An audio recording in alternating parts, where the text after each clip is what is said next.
Dear students, welcome to our YouTube channel biology by Deepak Nain. और जैसा कि आप जानते हैं, हम आपके लिए 12th class NCERT biology based जो एमसीक्यू सीरीज लेके आए हुए हैं। आज हम उसमें जो चैप्टर 10 माइक्रोब्स या फिर micro organisms in human welfare chapter के एमसीक्यू डिस्कस करने जा रहे हैं, और जो कि बिल्कुल फर्स्ट क्लास रहेगी, और या फिर बोल सकते हो पार्ट फर्स्ट रहेगा। इसके अंदर हम फर्स्ट 15 एमसीक्यू क्वेश्चंस हैं वो डिस्कस करेंगे। और यहाँ पे हम मान सकते हैं कि इस चैप्टर के साथ आपकी जो यूनिट नंबर 8 है वो भी यहाँ पे कंप्लीट हो जाएगी। ये यूनिट का लास्ट चैप्टर है। ओल्ड सिलेबस के बेस पे बात करें तो ये चैप्टर नंबर आपका 10th रहेगा, जबकि न्यू सिलेबस के बेस पे चैप्टर नंबर 8th है। तो इससे रिलेटेड भी आपको काफ़ी क्वेश्चंस मिलते हैं। 1 मार्क्स के जितने भी आपके जैसे बोर्ड एग्जाम की आप प्रिपरेशन करोगे तो 1 मार्क्स के मैक्सिमम क्वेश्चन मिलते हैं इस चैप्टर से, क्योंकि इसमें डायरेक्ट क्वेश्चन आपके ज़्यादा पूछे जाते हैं। तो ओवरव्यू थोड़ा सा डिस्कस कर लेते हैं कौन कौन से टॉपिक इसमें इंपॉर्टेंट रहने वाले हैं। तो इसमें हम माइक्रोब्स के ज़्यादातर एग्जाम्पल देखते हैं, और कौन से माइक्रोब्स किस में आते हैं। जैसे कि हमारे यदि बात करें हम हाउस होल्ड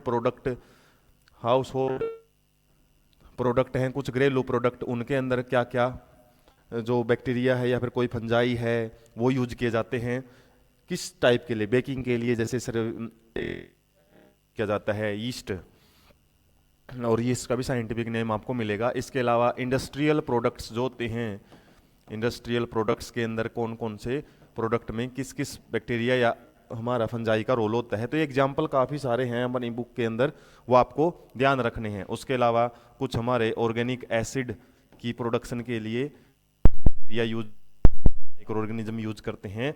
इस चैप्टर में मेनली हम यूजफुल एस्पेक्ट पढ़ते हैं माइक्रो के। इससे जो एक प्रीवियस से भी हम बात करें, उससे भी पहले जो चैप्टर है ह्यूमन हेल्थ एंड डिजीज, उसमें हमने हार्मफुल इफेक्ट है वो माइक्रो ऑर्गेनिजम्स के पढ़े थे। इसके अलावा यदि हम बात करें यहाँ पे आपको क्या पढ़ने को मिलता है, कुछ मेडिकल प्रोडक्ट्स हैं, वो कौन कौन से हैं। 3 प्रोडक्ट्स हैं, स्टैटिन से रिलेटेड, और 2 और प्रोडक्ट हैं। जैसे क्वेश्चन देखेंगे तब आपको आइडिया है वो दे दिया जाएगा। इसके अलावा यदि हम बात करें, इसमें आपको बायो फर्टिलाइजर्स से रिलेटेड पढ़ने को मिलता है। कुछ ऐसे केमिकल्स हैं जो फर्टिलाइजर्स के रूप में, मतलब जैसे फर्टिलाइजर न्यूट्रिएंट्स की क्वांटिटी को बढ़ाते हैं, ऐसे ही कुछ बायोलॉजिकल एजेंट्स हम यूज करते हैं। कुछ होते हैं bio control agents, bio control. इसके अलावा ऐसे ही जो बायोगैस प्लांट होता है उसके अंदर किस टाइप से ऑर्गेनिज्म हैं वो यूज किए जाते हैं। और सीवेज ट्रीटमेंट प्लांट, इनके अंदर आपको ज़्यादातर याद रखना है माइक्रो ऑर्गेनिजम्स के नाम, और भर के नाम मिलेंगे आपको, जो कि आपसे काफ़ी बार 1 मार्क्स क्वेश्चन एमसीक्यू टाइप के क्वेश्चन में मिलेंगे ही। तो इनसे रिलेटेड तो डायरेक्ट क्वेश्चन आपके मैंने शुरुआत में ही बोल दिया था इस यूनिट की स्टार्टिंग में, जो हमारी यूनिट नंबर 8 है ना, इसमें से ज़्यादातर डायरेक्ट क्वेश्चन ही आपसे पूछे जाते हैं। एग्जाम्पल्स बहुत सारे हैं, नाम बहुत ज़्यादा मिलेंगे आपको, साइंटिफिक नेम इस चैप्टर में आपको अच्छे खासे मिलने वाले हैं, तो उनको आप थोड़ा ट्रिक वगैरह से याद रख सकते हो। और क्वेश्चन कहाँ से बनेंगे उनकी हम प्रैक्टिस अभी शुरू कर लेते हैं। जैसे कि आपका क्वेश्चन नंबर फर्स्ट है, the technology of biogas plant से रिलेटेड क्वेश्चन आ गया। तो biogas production from cow dung was developed in largely due to efforts of. तो इंडिया में बड़े लेवल पे जो संस्थाएं काम कर रही हैं, जाकि ज़्यादा से ज़्यादा गोबर गैस प्लांट है उनको हम यूज कर सकें। खासकर ज़्यादातर जो काफ़ी सारे जो विलेजेज हैं वहाँ पे आपको मिल भी जाते हैं, ये शहरों में भी मिल जाते हैं, लेकिन शहरों में क्या है, जो रॉ मटेरियल है काऊ डंग है वो नहीं मिल पाता इस वजह से। तो इसमें आपको डायरेक्ट क्वेश्चन ही है ये भी। Indian agriculture research institute IARI and खाद्य एंड विलेज इंडस्ट्रीज कमीशन, तो ये 2 ऐसी संस्थाएं हैं अपने इंडिया में जो कि ज़्यादा से ज़्यादा प्रमोट करती है, सब्सिडी वगैरह देती है यदि आप प्लांट वगैरह लगाते हो। काफ़ी सारे आपको गाइडलाइंस या फिर काफ़ी सारी इंफॉर्मेशंस है वो इस संस्था के द्वारा प्रोवाइड की जाती हैं, पॉजिटिव फीडबैक मिलता है, कहने का मतलब ये है। तो ये डायरेक्ट क्वेश्चन और बुक में इससे रिलेटेड डिस्कशन किया भी हुआ है। उसके बाद नेक्स्ट क्वेश्चन देख लेते हैं, फ्री लिविंग फंगस ट्राइकोडर्मा, और ये साइंटिफिक नाम है, मैंने बताया था काफ़ी सारे आपको साइंटिफिक नेम्स मिलेंगे इस चैप्टर में, और डायरेक्ट आपके क्वेश्चन पूछे जाएंगे किसके लिए यूज किया जाता है। Biological controls of plant disease, तो बायोलॉजिकल कंट्रोल एजेंट के रूप में यूज करते हैं हम। और प्लांट डिजीज में मेनली किसके लिए, खासकर जो नीमेटोड्स वगैरह होते हैं उनको ये कंट्रोल करता है, एक प्रकार के राउंड वॉर्म्स हम बोल सकते हैं, राउंड वॉर्म्स। तो जड़ों को नुकसान पहुंचाते हैं खासकर, तो उनको खत्म करता है ये, एक प्रकार का क्या है, ट्राइकोडर्मा फंगस है। फ्री लिविंग का मतलब ये वैसे तो स्वतंत्र रूप से रह सकता है, लेकिन इन जड़ों के आसपास रहेगा ना प्लांट के, तो बायो कंट्रोल एजेंट का काम करेगा।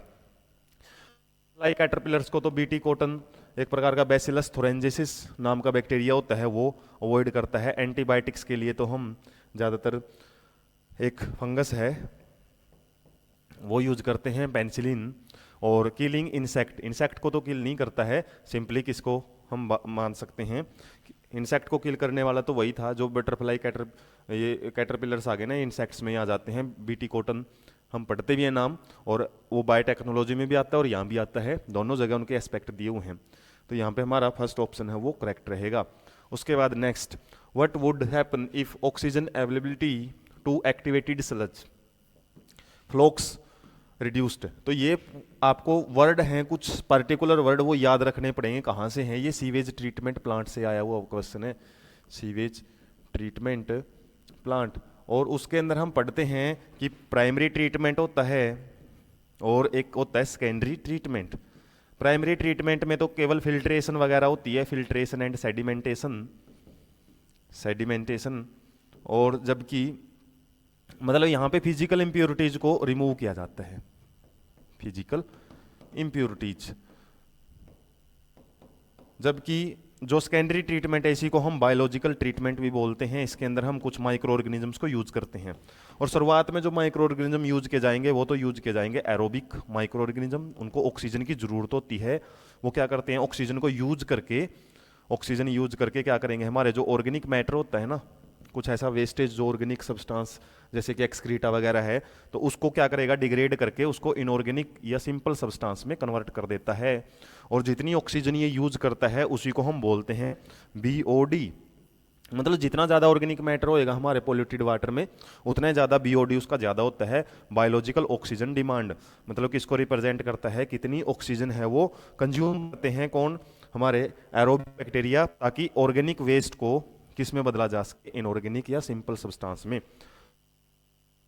यहाँ पे जब ये बैक्टीरिया ग्रो करते हैं और फंगस के साथ कुछ फंजाई वगैरह वो भी ग्रो करते हैं, तो बैक्टीरिया और फंजाई जब दोनों मिल जाते हैं तो एक नेटवर्क लाइक स्ट्रक्चर बनती है, नेटवर्क लाइक स्ट्रक्चर है वो बन जाती है, और इसी को हम बोलते हैं फ्लोक्स। और फ्लोक्स जब बहुत ज़्यादा मात्रा में इकट्ठे हो जाते हैं तो इसमें से जो भी वाटर है जितना भी वो साफ हुआ उसको तो रिमूव कर दिया जाता है, और नीचे जो भी बच जाता है उसी को हम बोलते हैं एक्टिवेटेड स्लज। और एक्टिवेटेड स्लज को फिर क्या किया जाता है, एक प्रकार का अनएरोबिक बैक्टीरिया से भरा हुआ एक प्रकार का डाइजेस्टर टैंक के अंदर ये एक्टिवेटेड स्लज लेके जाया जाता है, और वहीं बायोगैस वगैरह है वो प्रोड्यूस की जाती है। मतलब इस स्लज को भी यूज कर लिया जाता है और वाटर है वो काफी हद तक प्योर हो जाता है। तो ये स्टेप्स में होती है ये चीजें। तो यहाँ पे आपसे एक क्वेश्चन पूछा हुआ है, एक्टिवेटेड स्लज के टाइम यदि ऑक्सीजन अवेलेबिलिटी को क्या किया जाए, रिड्यूस कर दिया जाए, तो क्या होएगा। तो हमारी बायोलॉजिकल ऑक्सीजन डिमांड है जो ये क्या थी, यदि ऑक्सीजन की डिमांड को ही हमने कम कर दिया, मतलब कम नहीं, बाहर से सप्लाई ही कम कर दी, तो उससे क्या होएगा, centre of the flocs will become anoxic. Centre का मतलब बाहर से तो हो सकता है कि जो फ्लोक्स हैं वो ऑक्सीजन वगैरह ले ले, लेकिन जो इनका सेंटर है ना वहां पे ऑक्सीजन नहीं पहुंच पाएगी, जिसकी वजह से क्या है, बैक्टीरिया किल होने शुरू हो जाते हैं, cause the death of the bacteria and eventually break of the. और ये हमारे फ्लोक्स जो नेटवर्क बना था एक्टिवेटेड स्लज को बनाने के लिए, ये क्या है, आगे नहीं बन पाएगा। तो इस तरीके से हमारी जो प्रोसेस है वो यहीं पे आके रुक जाएगी, मतलब नेटवर्क नहीं बन पाएगा, इसके बाद की जो प्रोसेस है वो अनएरोबिक बैक्टीरिया वाली वो यहाँ पे कंप्लीट नहीं हो पाएगी। तो हमारा ऑप्शन ए ही यहाँ पे करेक्ट रहेगा। डायरेक्ट क्वेश्चन पूछा हुआ है आपसे बिल्कुल किस स्टेप से, तो काफ़ी इंपॉर्टेंट टॉपिक है सीवेज ट्रीटमेंट प्लांट, और आपको इसका थोड़ा सा आइडिया मैंने दे दिया है। माइकोराइजा क्या होता है, माइकोराइजा ये एक प्रकार का फंगल एसोसिएशन होता है, फंगल एसोसिएशन किसके साथ, with roots of higher plants. Higher plants जो एडवांस प्लांट्स हैं, एंजियोस्पर्म जिम्नोस्पर्म्स, उनके प्लांट्स की जो रूट्स के अंदर कुछ फंगल एसोसिएशन फंजाई है वो एक प्रकार का सिम्बायोटिक एसोसिएशन बनाते हैं, सिम्बायोटिक एसोसिएशन, और उसी को हम माइकोराइजा बोलते हैं। तो माइकोराइजा के काफ़ी फायदे होते हैं, लेकिन कुछ फायदे नहीं होते, डज नॉट हेल्प। कौन से तरीके से ये फायदा नहीं पहुंचाता? पहली बात तो ये वाटर एब्जॉर्ब करने में मदद करता है रूट्स की।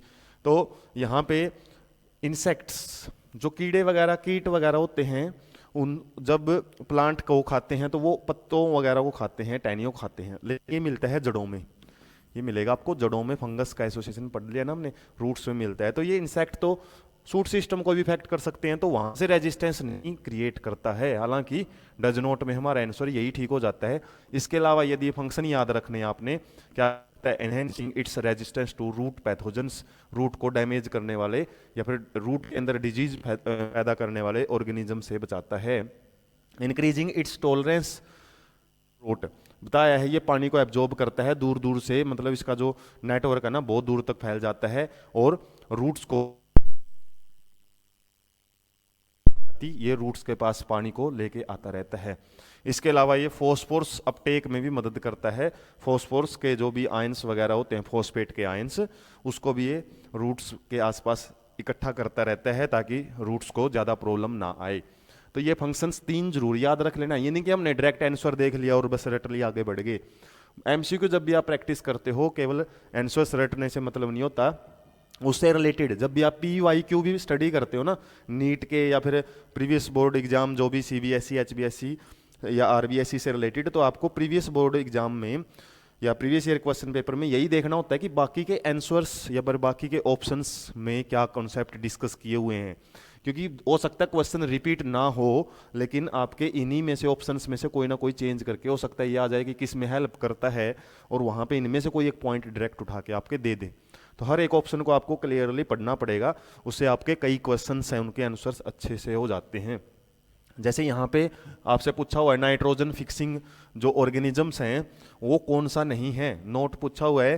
तो यहाँ पे यदि हम बात करें इन तीनों की, ये नाइट्रोजन फिक्सिंग बैक्टीरिया होते हैं केवल, और बैक्टीरिया में यदि इन दोनों की बात करें ये साइनोबैक्टीरिया में आते हैं, साइनोबैक्टीरिया, और ये क्या है सिंपल आपका बैक्टीरिया में आता है।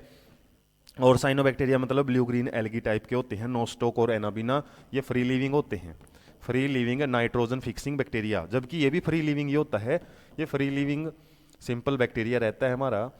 और इसके अलावा हम पढ़ते हैं कुछ एसोसिएटेड फॉर्म में पाए जाते हैं, सिम्बायोटिक एसोसिएशन के रूप में भी मिलते हैं।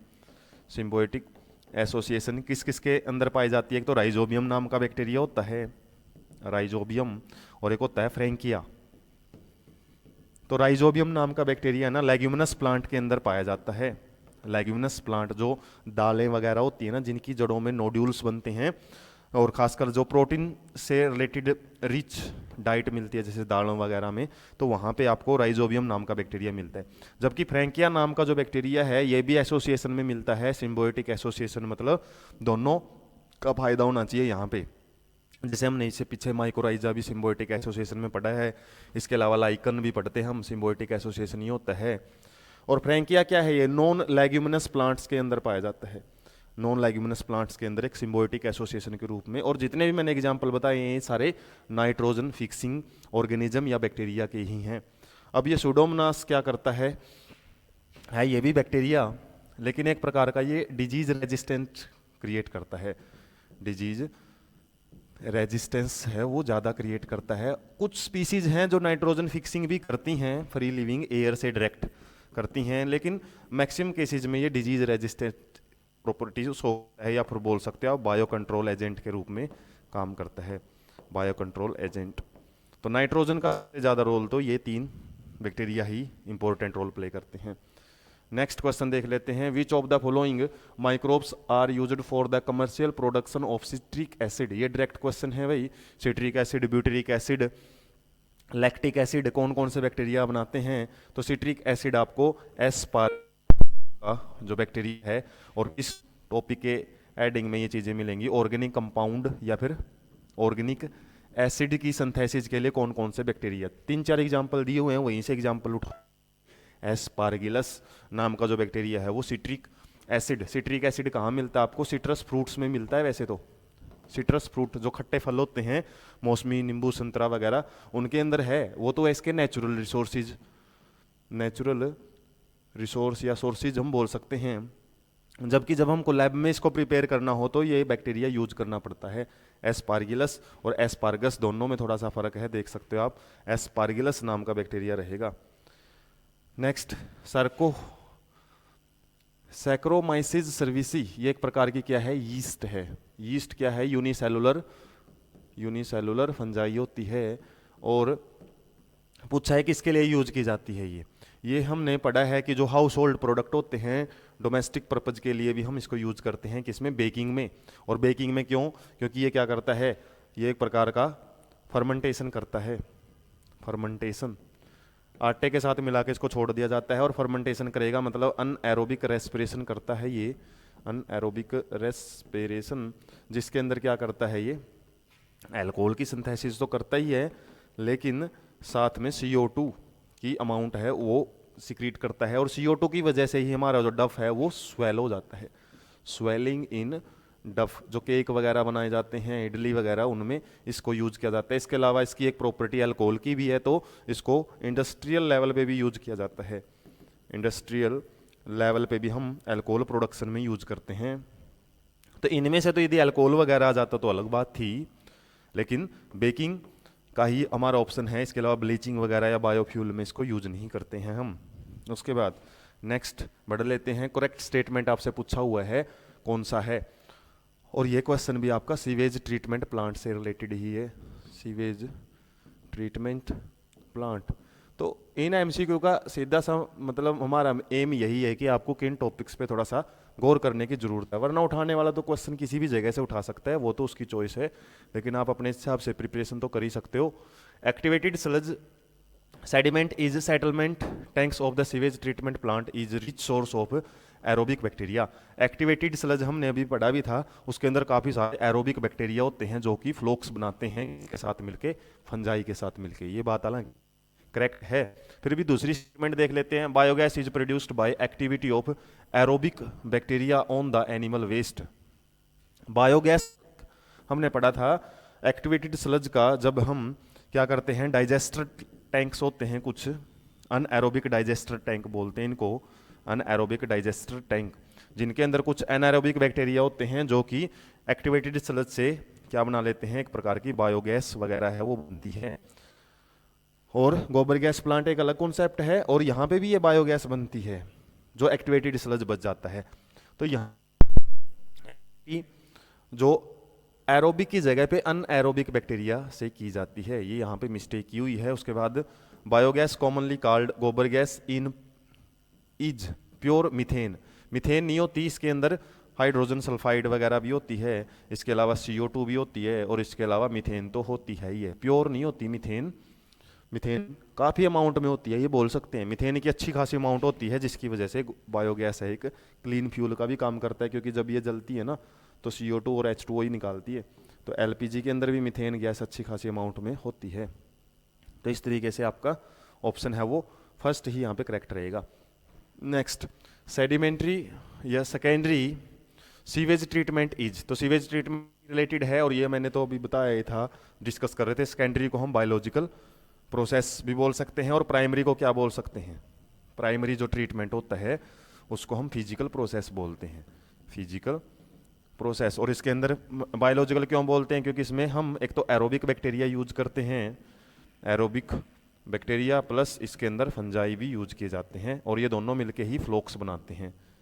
और फ्लोक्स जब नेटवर्क बना लेते हैं, काफ़ी सारे अमाउंट इकट्ठी हो जाती है, उसको बोलते हैं हम, उसको बोलेंगे simply activated sludge, activated sludge. तो नेक्स्ट क्वेश्चन की तरफ बढ़ते हैं। Question number 10, the vitamin whose content increase following the conversion of milk into the curd by the lactic acid bacteria. तो आपसे पूछा हुआ है किस विटामिन का जो कंटेंट है वो बढ़ जाता है, लैक्टिक एसिड बैक्टीरिया, LAB भी इनको बोला जाता है, जो कि लैक्टिक एसिड प्रोड्यूस करते हैं, लैक्टिक एसिड प्रोडक्शन करते हैं। ये किससे, मिल्क से। मिल्क के अंदर जो लैक्टोज होता है, लैक्टोज को मिल्क शुगर बोलते हैं, उसको लैक्टिक एसिड में कन्वर्ट करने में मदद करते हैं। और लैक्टिक एसिड हमारे स्टमक में बड़ा ही इंपॉर्टेंट रोल प्ले करता है, स्टमक के अंदर जब लैक्टिक एसिड हो, हालांकि लैक्टिक एसिड का हार्मफुल इफेक्ट हम मसल्स में पड़ते हैं, जिसकी वजह से फटीग हो जाती है, मसल्स में थकान होती है, लेकिन स्टमक में क्या करता है ये एब्जॉर्प्शन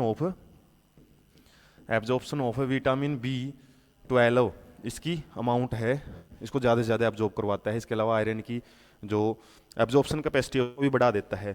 तो यहाँ पे विटामिन बी की बात आपसे बोल रही हुई है, और विटामिन बी में भी B12 कोबालामीन भी इसको बोलते हैं, जिसकी वजह से क्या है यहाँ पे इसकी एब्जॉर्प्शन ज़्यादा से ज़्यादा करवाता है।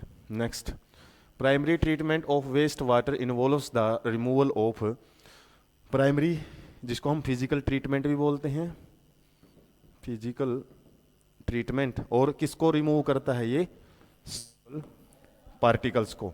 स्टेबल पार्टिकल्स मीन्स कुछ ऐसे सेडिमेंटेशन या कुछ बारी चीज़ें हैं वो जब वाटर को छोड़ दी जाती है तो नीचे बैठ जाती हैं।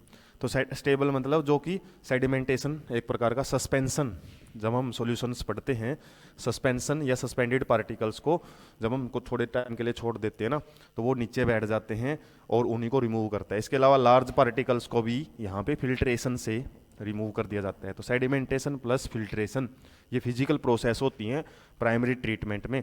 टॉक्सिक सब्सटेंस, बैक्टीरिया, डिजोल्ड को तो नहीं रिमूव कर सकता, डिजोल्ड तो वो सॉल्यूशन में ही बनी रहेगी। तो इसके लिए हमारी इंप्योरिटीज़ क्या होनी चाहिए, बारी होनी चाहिए, सस्पेंशन होना चाहिए, जिसकी वजह से वो नीचे बैठ जाएं, उन्हीं को रिमूव कर सकता है।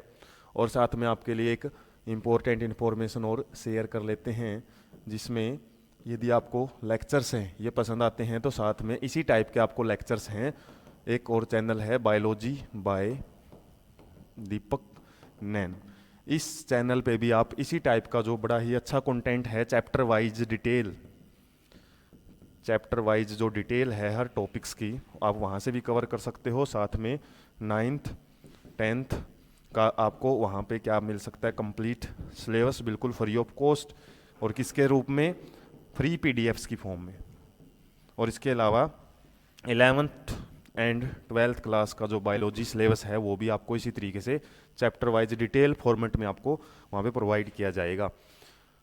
तो नेक्स्ट क्वेश्चन आपका है वो देख लेते हैं। BOD of the waste water is estimated by measuring the amount of, तो BOD का बताया था बायोलॉजिकल ऑक्सीजन डिमांड इसको बोलते हैं। और क्या होती है, एक प्रकार की वो ऑक्सीजन की अमाउंट जो कि हमारे एरोबिक बैक्टीरिया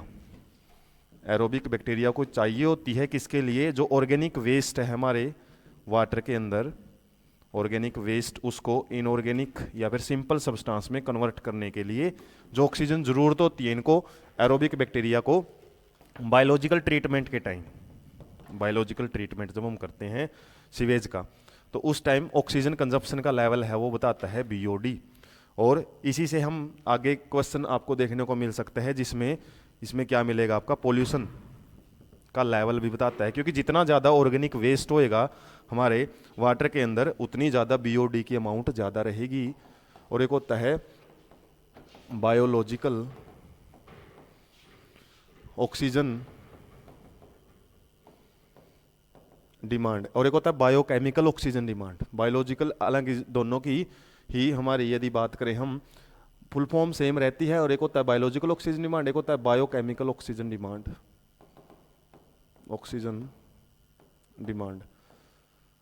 तो बायोकेमिकल में तो क्या है, इनऑर्गेनिक वेस्ट भी कुछ ऐसे होते हैं जिनको ऑक्सीजन की प्रेजेंस में ही पूरा डिग्रेड किया जाता है, और बायोलॉजिकल में केवल ऑर्गेनिक वेस्ट है उनको रिमूव। तो दोनों की चीज़ें आपको मिल जाती है, कई बार बायोकेमिकल भी मिल जाता है, बायोलॉजिकल भी मिल जाता है।